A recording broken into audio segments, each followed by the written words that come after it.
The year was 1942. Across the Atlantic, America was awakening as the arsenal of democracy. The Japanese attack on Pearl Harbor had dragged the United States fully into the Second World War. Now, for the first time in its history, America was preparing for a total war economy. A war not just fought by soldiers, but by factories, engineers, and steelworkers. Meanwhile, in Europe, Nazi Germany had already been fighting for years. The Wehrmacht's panzer divisions were feared across the continent.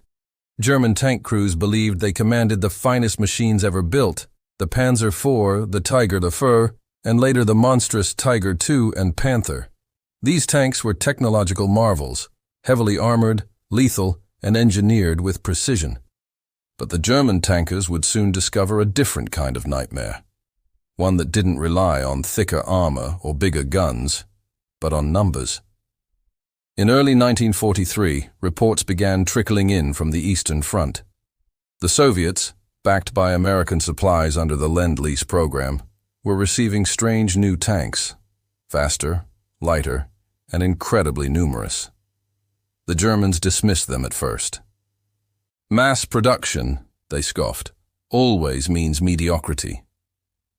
German engineering prided itself on craftsmanship, not quantity. But by the time of the North African campaign, those doubts began to fade, replaced by genuine concern. When the British Eighth Army and American forces landed in North Africa in late 1942, the Germans expected to face poorly equipped troops. Instead, their tank crews encountered the M4 Sherman, a new American tank that was simple, reliable, and everywhere. A German panzer commander later wrote, "We destroyed them again and again, but they always came back. It was as if the Americans had an endless supply." He wasn't exaggerating. By 1943, American factories were producing over 2,000 Shermans per month. That was more tanks than Germany could build in an entire year. In the desert heat of Tunisia, the Afrika Korps quickly realized that the Sherman wasn't the best tank on the battlefield. But it didn't have to be. It was good enough, and there were too many of them. Back home, the United States had turned its industrial might into a war machine. Plants that once made cars now produced tanks around the clock. Detroit, known as the Motor City, became the Tank City. The Detroit Arsenal Tank Plant, built in record time, could roll out a brand new Sherman every 38 minutes at its peak. Factories from Chrysler, Ford, and General Motors didn't just build tanks, they built systems to build tanks. Standardized parts, assembly lines, interchangeable components, all innovations the Germans couldn't match due to their obsession with complex designs. While the German Tiger tank required over 300,000 man-hours to assemble, a Sherman could be built in less than 10,000. That efficiency didn't just produce tanks, it produced momentum. For the American crews inside the Sherman, it wasn't a glamorous vehicle. Soldiers called it names like Ronson, after the cigarette lighter brand, saying it lights up the first time, every time. Its armor couldn't match the German Tigers, and its 75mm gun often bounced off thick enemy plating. But the Sherman had two crucial advantages: mobility and reliability. It started in cold, ran in desert heat, and rarely broke down. The same couldn't be said for many German tanks, which often stalled, overheated, or ran out of fuel long before the fight began. And perhaps most importantly, when a Sherman was lost, another would replace it within days. Captured German documents from 1944 show a tone of growing frustration. In one report by the Panzer Lehr Division, an officer complained, "For every tank we destroy, 10 more appear. They move faster than we can repair, faster than we can counter." It is not fighting an army. It is fighting a factory. That quote would echo across the crumbling Third Reich in the final years of the war. By the time of the Normandy invasion in June 1944, American production had reached its peak. Over 50,000 Shermans had been built, flooding Europe like a steel tide. German crews, many operating advanced Panthers or Tigers, suddenly found themselves hopelessly outnumbered. They might win one engagement, even 10. But while the German tankers were outnumbered 3-1, the Americans had another advantage. Every tank loss was replaceable. the Germans began to realize something terrifying. They were fighting an opponent whose industrial strength was just as lethal as its guns. In the fields of France and the deserts of Africa, German tankers learned a lesson their engineers had ignored. That perfection means little when your enemy can build thousands of good-enough machines faster than you can count. But the real shock was yet to come. When America's full industrial might collided with Germany's finest armored divisions on European soil, cue sound of tank engines roaring, fading into distant artillery. By 1942, President Franklin D. Roosevelt's arsenal of democracy was no longer a slogan. It was a reality. The United States had unleashed its greatest weapon, industry. Every city, from Detroit to Pittsburgh to Chicago, throbbed with the rhythm of production. The clang of steel, the hiss of welding torches, and the roar of furnaces echoed like a war drum. Women, who had never before set foot in factories, now stood shoulder to shoulder with men, riveting, welding, and assembling the machines that would win a world war. They called her Rosie the Riveter. But to the German High Command, she had another name. Their worst nightmare. The M4 Sherman wasn't the most powerful tank of the war, not even close. But it was the most efficiently built. The genius wasn't just in its design, but in how it was designed to be built by anyone, anywhere. Unlike Germany's tanks, which were handcrafted and required highly skilled labor, the Sherman was modular. Each part could be built in a different factory, even a different state, and then assembled like a giant puzzle. A gearbox from Chicago, armor plates from Cleveland, engines from Detroit, all converging at the Chrysler Detroit Arsenal tank plant, where final assembly lines rolled day and night. This wasn't just engineering, it was logistical warfare. In contrast, Nazi Germany's tank program suffered from its obsession with perfection. The Panther and Tiger tanks were marvels of design, thick armor, devastating guns, and unmatched precision. But they came at a crippling cost. Each Tiger tank required over 300,000 man-hours to produce. Skilled machinists, not factory workers, had to hand-fit every part, and if a single bearing or turret ring was damaged, replacement took weeks. Worse still, Germany's war production was constantly disrupted by Allied bombing. The factories at Kassel, Essen, and Magdeburg were favorite targets. Entire assembly lines were reduced to smoking rubble. By 1943, even top German engineers like Albert Speer, Hitler's armaments minister, began to admit that their production model couldn't keep pace. Speer later recalled, "The Americans were producing tanks faster than we could produce replacement parts." Back in America, the production lines looked almost surreal.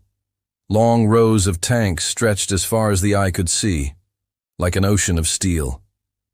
At the Fisher Tank Arsenal in Michigan, hundreds of Shermans stood in line, each in a different stage of completion. Workers wearing overalls and goggles moved swiftly, installing engines, bolting armor, painting insignias. By the end of each shift, new Shermans were rolling out on trains bound for ports on the East Coast. A factory foreman at the time remarked proudly, "It takes a German tank crew weeks to get their machine ready for battle. It takes us less than an hour to send a new one on its way." That confidence wasn't arrogance. It was industrial reality.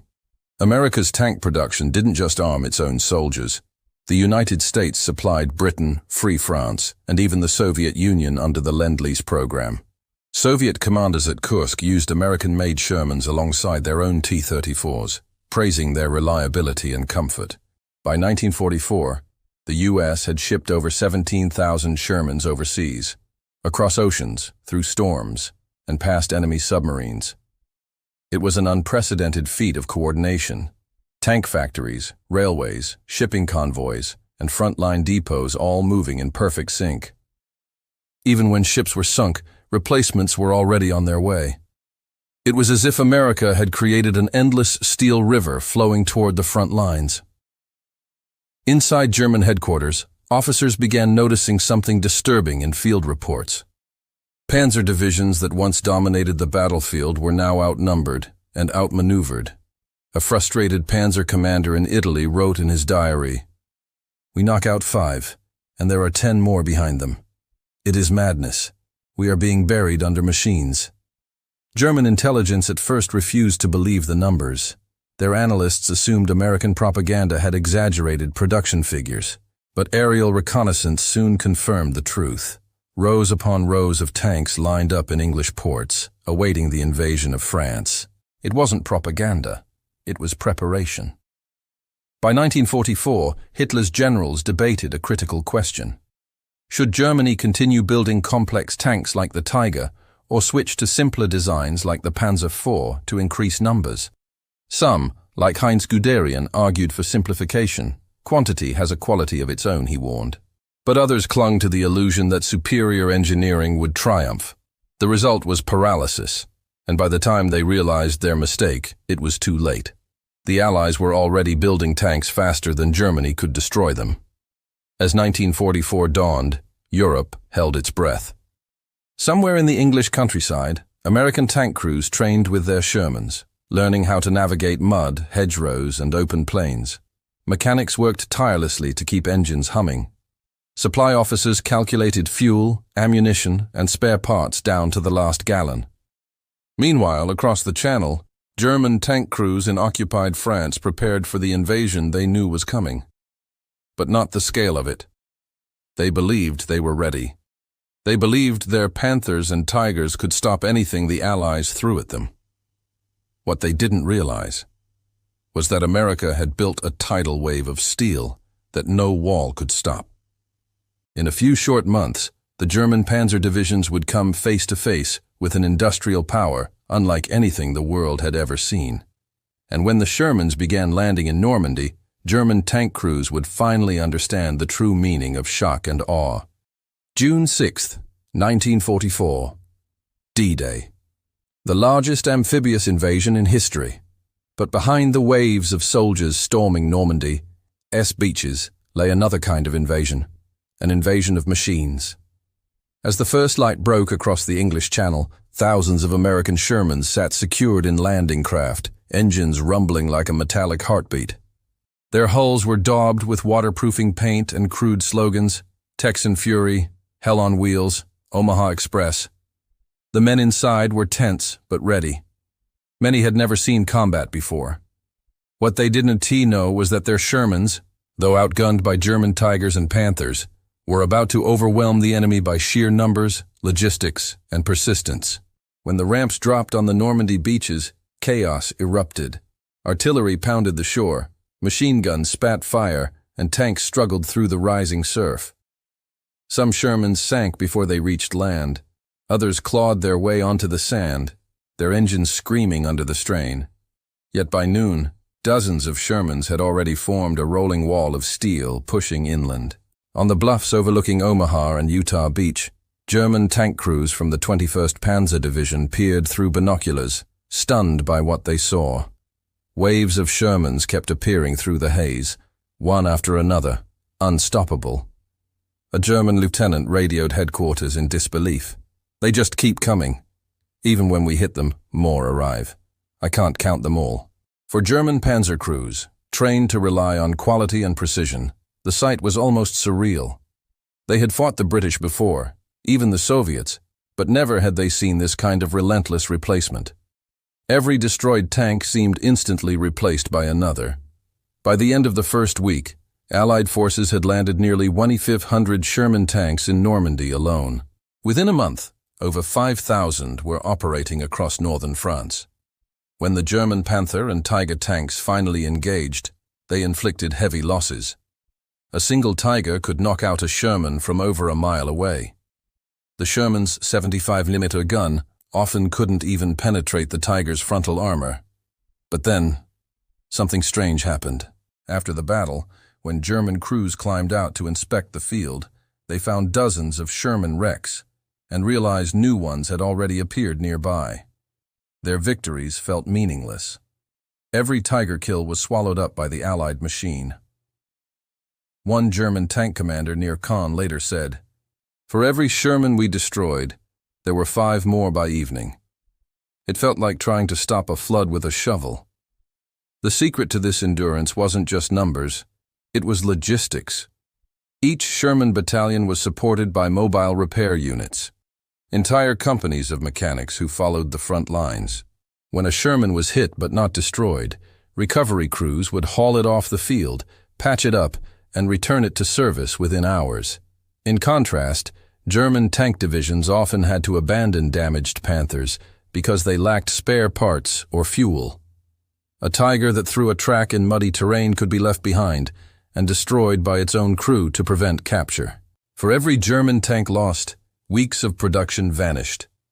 For every American tank lost, a train from the port would deliver a new one within days. This was industrial warfare at its most terrifying. By July 1944, German morale among tank crews began to crumble. Many were veterans of the Eastern Front, hardened, experienced. Yet even they admitted that facing the Shermans was different. They weren't just fighting a tank.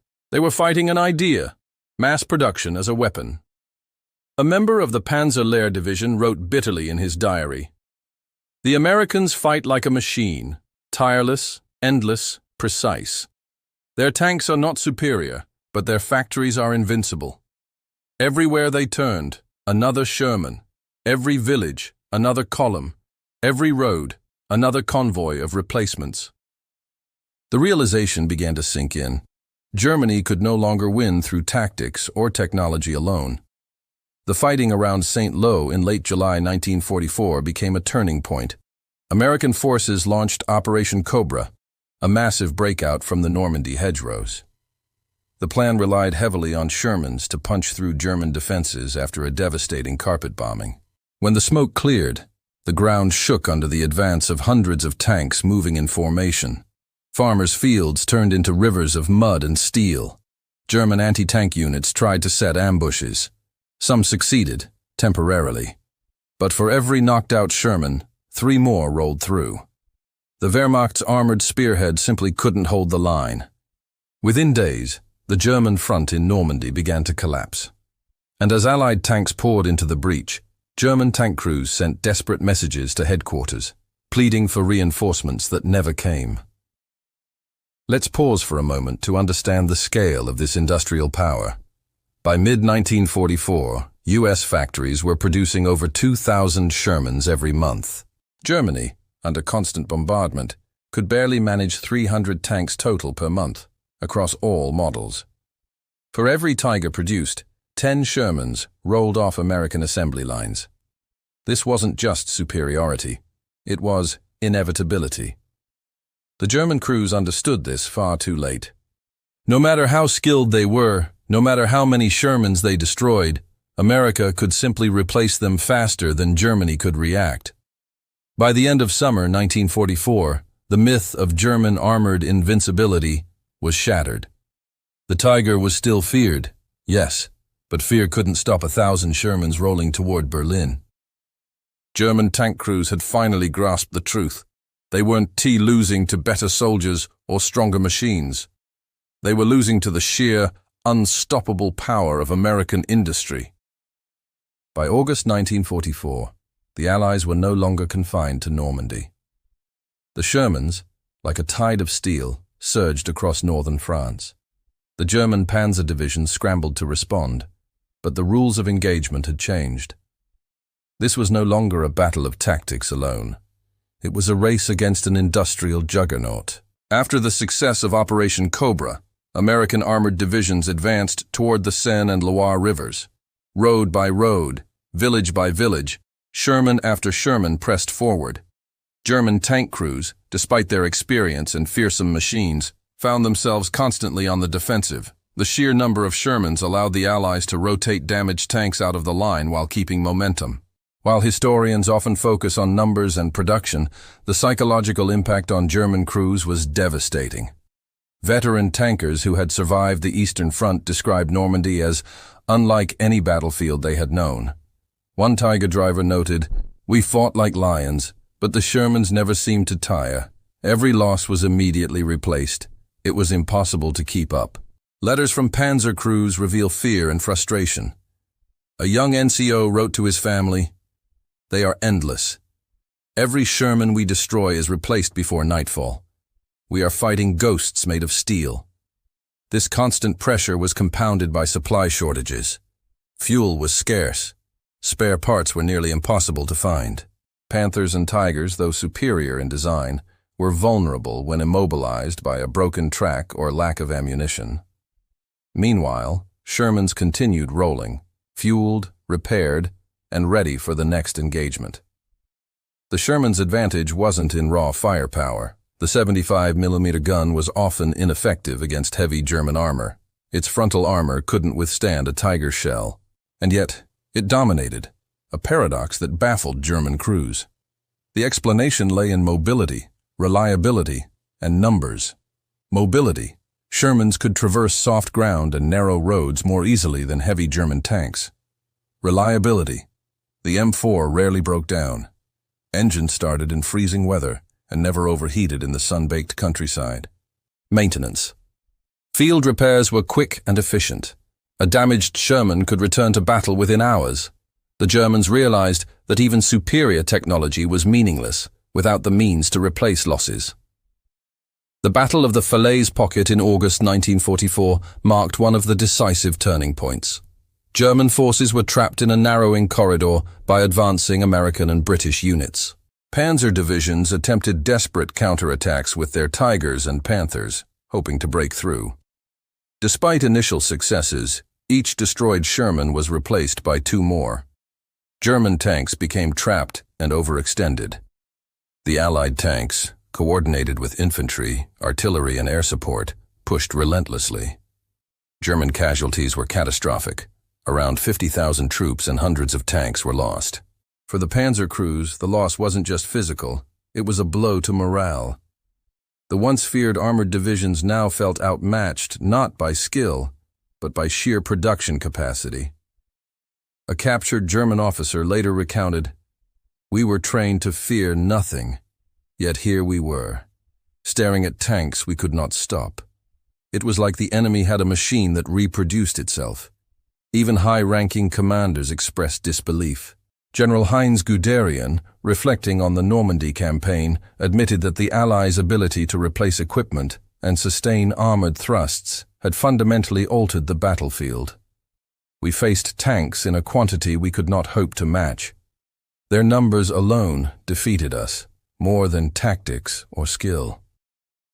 While the German tank crews struggled back in the United States, production escalated further. Factories were running 24 hours a day, 7 days a week. New variants of the Sherman were introduced, 76mm gun variants for better armor penetration, Calliope rocket launchers for infantry support, Firefly modifications in British service to counter heavy German tanks. Each iteration was introduced without slowing overall production. This flexibility made the Sherman not only numerous but adaptable, further frustrating German planners. Supply chains were equally sophisticated.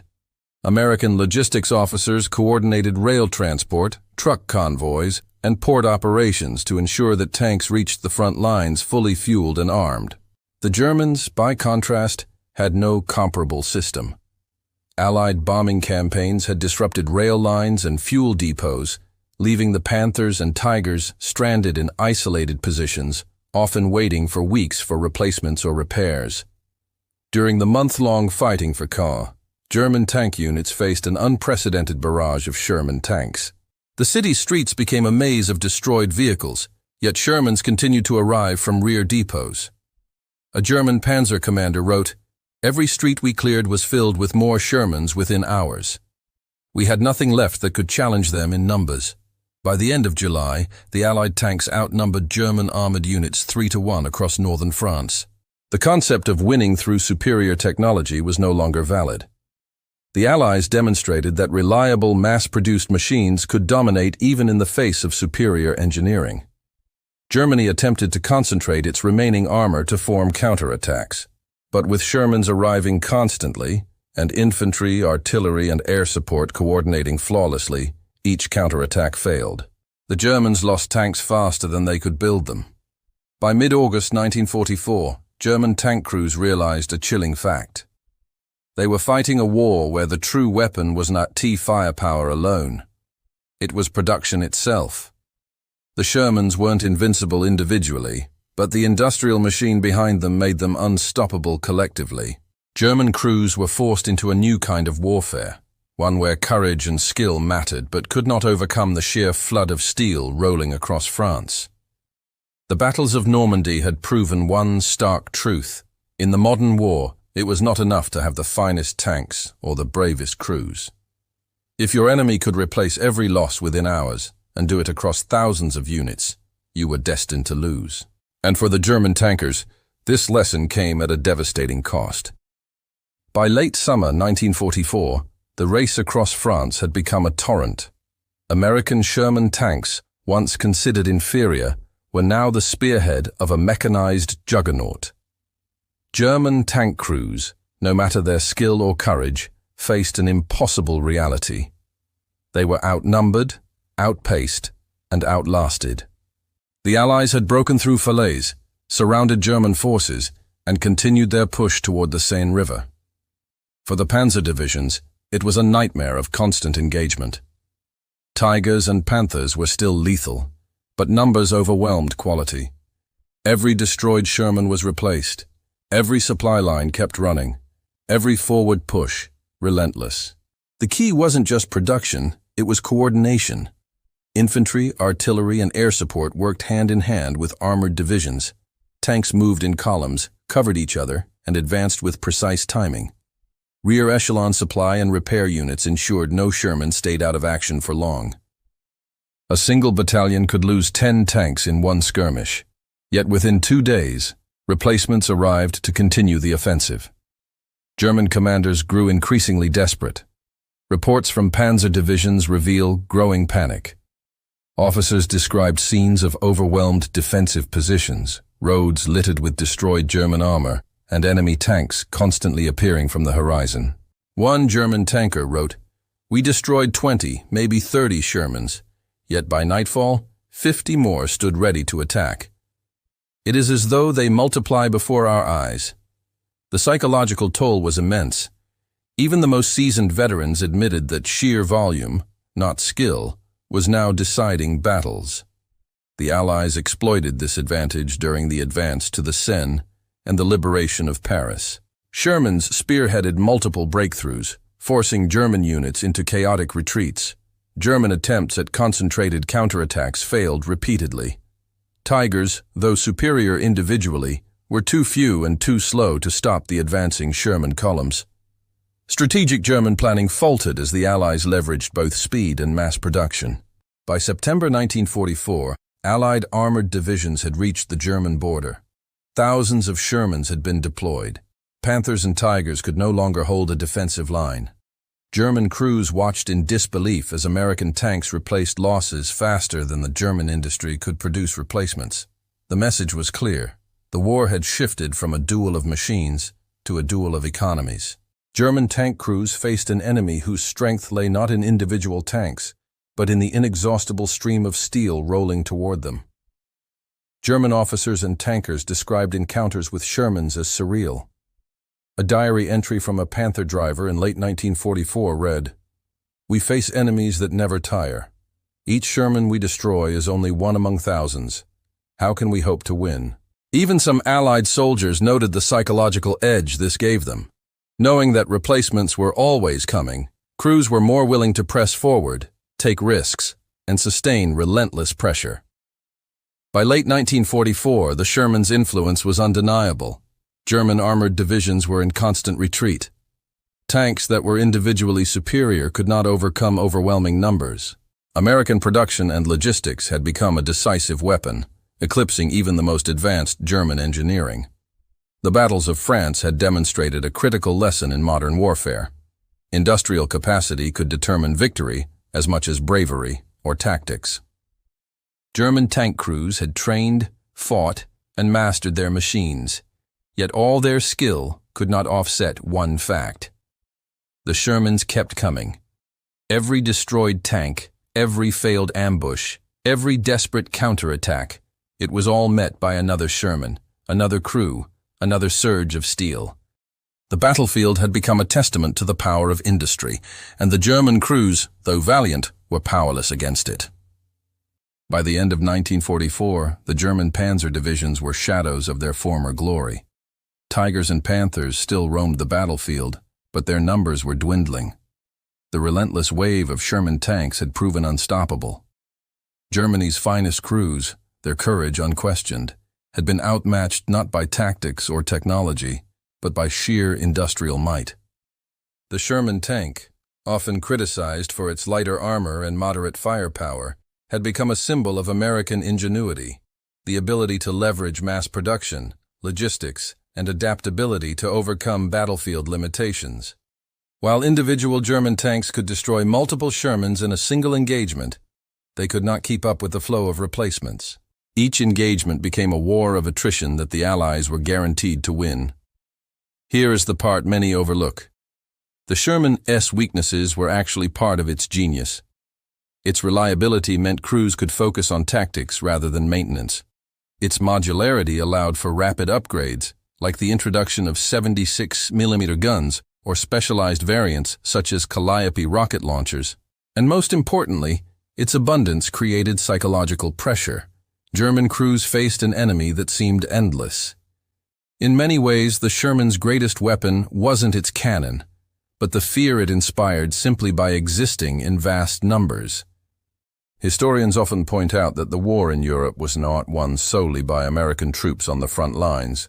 It was won in the factories, assembly lines, and shipping yards.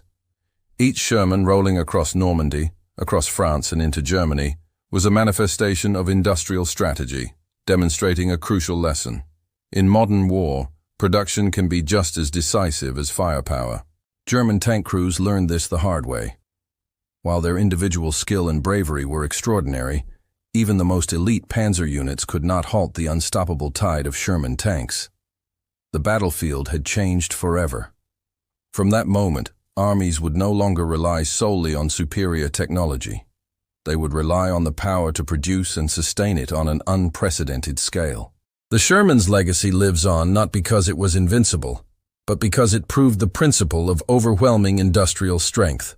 A tank crew might marvel at the Tiger's armor or the Panther's gun, but faced with thousands of Shermans, even the most elite panzer divisions were humbled. And in the end, that is the story of Normandy, of France, and of the Sherman tank. A story where numbers, coordination, and relentless production changed the course of history, leaving German tank crews to remember one undeniable fact. Sometimes the machine behind the soldier is mightier than the soldier himself. If you've been amazed by how a simple but efficiently produced tank could change the course of the war, imagine what other secrets and stories of World War II remain hidden in history's shadows. Hit that subscribe button and join us at WW2 Valor Echoes as we uncover the most incredible tales from the battlefields, the factories, and the minds of soldiers who witnessed history firsthand. The Shermans kept coming, and so will we, bringing history to life one story at a time.